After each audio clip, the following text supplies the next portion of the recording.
News at 5. A tubing tragedy. Rescue crews recover the body of a local man on the Clackamas River as family members look on. It is 5 o'clock. Good afternoon, everyone. I'm Jeff Gianola. Kelly is off this afternoon. That man was floating on the river from Barton Park to Carver Park last night when he went under. According to Local 6 reporter Carla Castano live with more on what happened here. And Carla, we do know he wasn't wearing a life jacket. That's right, and search and rescue crews say this accident could have been prevented. They say if he had been wearing a life jacket, he'd likely still be alive. It just hits home, because they were just out to have a good time like you. 23-year-old Fernando Ortega Becerra of Portland went inner tubing with a large group of friends and family Thursday evening.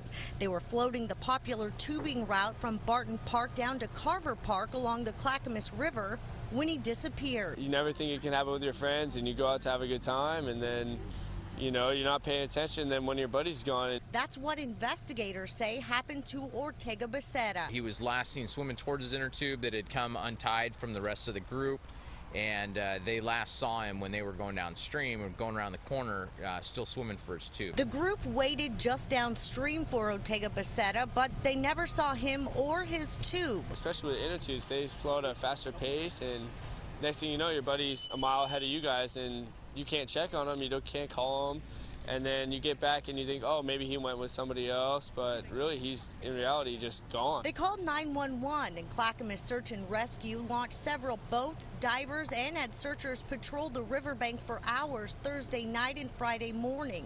His body was finally found just after noon. When he was found, he was about 600 feet downstream from where he was last seen in a pool of about 15 feet of water. He was not wearing a life jacket.